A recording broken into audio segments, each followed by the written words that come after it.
Aku baru aja kalah lomba dan aku nggak suka hal itu. Jadi, sebenarnya aku ikut lomba FLS 3N dan aku mengikuti lomba dengan cabang cipta cerita pendek alias cerpen. Tahun lalu aku sempat menyabet juara 2 di tingkat kota. Dan tahun ini aku pengen memasang target supaya bisa lolos ke tingkat kota dan lanjut ke tingkat selanjutnya. Tapi kayaknya takdir berkata lain karena aku benar-benar kalah telak. Karena itu aku bakalan bikin sebuah challenge di mana aku bakalan menulis cerpen sebanyak 1000 kata selama 7 hari alias seminggu. Tapi supaya lebih menarik, aku nggak bakalan pakai ide dari ceritaku, alias aku bakalan pakai ide dari teman-temanku.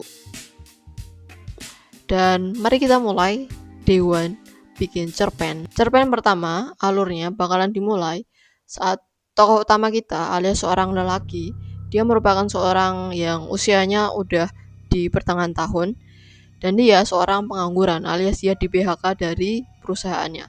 Lalu karena dia emang udah hopeless banget, sampai keluarganya bahkan ninggalin dia karena dia pengangguran, dia akhirnya mutusin buat melakukan hal yang udah emang hopeless banget lah alias bunuh diri. Karena dia mau bunuh diri, tiba-tiba aja ada orang yang mendekati dia lalu menawarkan sebuah pekerjaan yang uangnya itu besar banget. Orang mana yang kalau misalnya udah tertekan atau udah hopeless terus tiba-tiba dikasih kesempatan dan gajinya lumayan besar, pasti orang itu bakalan ambilkan. Nah, tokoh utama itu juga melakukan hal yang sama. Si tokoh utama itu punya tugas buat mengantarkan beberapa paket ke alamat-alamat yang udah tertera di dalam paket yang diantarkan. Tanpa si tokoh utama ketahui, sebenarnya isi dalam paket itu adalah tubuh-tubuh orang yang udah dimutilasi. Dalam cerita ini, tokoh utama emang awalnya kaget pas tahu kalau isi dalam paket yang diantarkan itu potongan tubuh mutilasi. Tapi pada akhirnya si tokoh utama juga menerima aja. Sekarang tanggal 24 Juni tahun 2025 dan ini merupakan day itu dari challenge 7 hari menulis cerpen sebanyak 1000 kata. Dan kali ini aku udah dapat requestan dari teman dekatku. Dia minta dibikinin sebuah cerita yang genrenya slice of life. Terus ada beberapa tambahan kalau dia pengen alur ceritanya menceritakan tentang tokoh utama yang kehidupannya itu terlalu membosankan. Sampai saking membosankannya, konfliknya itu kehidupannya itu sendiri. Nah, cuma itu doang sih. Dan aku juga minta maaf buat dokumentasi proses penulisannya karena aku pakai notes itu di HP yang sedang ku buat rekaman video ini.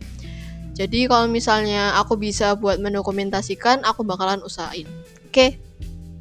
Sekarang hari ketiga dari 7 hari menulis cerpen sebanyak 1000 kata. Kali ini kita udah dapat requestan dari temanku, dia minta dibikinin cerita tapi temanya seputar bunuh diri. Karena aku nggak bisa menjelaskannya lebih lanjut, alias aku sendiri juga masih mikir-mikir gimana cara menyampaikan pesannya terhadap pembaca, aku bakalan tunjukin langsung isi dalam chat-chatannya. Sekarang hari keempat dari challenge menulis selama 7 hari, cerpen sebanyak 1000 kata. Di sini udah ada requestan dari temanku. Dia minta dibikinin cerita dengan alur seperti ini. Suatu hari ada seorang lelaki dan juga seorang perempuan. Mereka menariknya itu berbeda ras. Yang laki-laki itu merupakan seorang iblis, sementara yang perempuan merupakan seorang manusia. Keduanya bertemu di dalam hutan. Tanpa mereka sadari, si perempuan itu benci banget sama si laki-laki. Kayak gak mau sama si laki-laki, entah kenapa.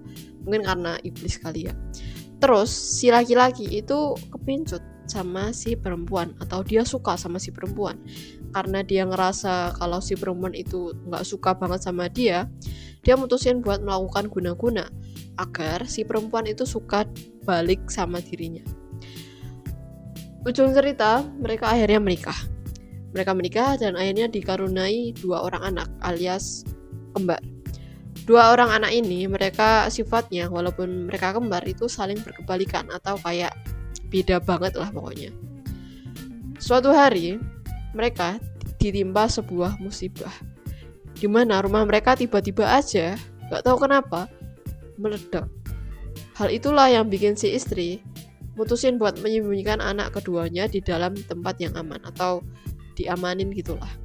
Tapi pas si istri berusaha buat nyari anak pertama dan suaminya, dia nggak bisa menemukan mereka berdua.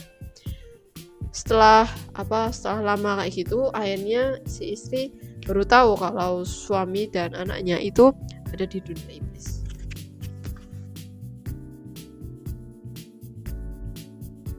Sekarang day ke-6 dari 7 hari menulis cerpen sebanyak 1000 kata. Kali ini tanggal 28 Juni 2025 dan ini merupakan hari spesial karena hari ini aku ulang tahun. Jadi ide cerita kali ini bakalan dari aku. Sekarang merupakan hari ke-7 dari challenge 7 hari menulis cerpen sebanyak 1000 kata, alias ini merupakan hari terakhir. Kali ini aku bakalan ambil tema dari temanku. Dia pengen ceritanya itu tentang misteri ataupun kayak kriminal. Menceritakan tentang tokoh utama yang dia punya sifat yang bodo amatan lah sama sekitar. Dan hal itu yang bikin dia jadi hal yang menarik bagi pelaku kejahatan dalam cerita ini. Jadi pelakunya itu karena dia mengamati si tokoh utama kayak cuek terhadap lingkungan, akhirnya si tokoh kriminal ini mutusin buat ngelakuin serangkaian pembunuhan yang aneh di sekitar lingkungan si tokoh utama. Jadi pada akhirnya nanti si tokoh utama itu kayak melihat kok ini semua pembunuhan kok ada di sekitarku,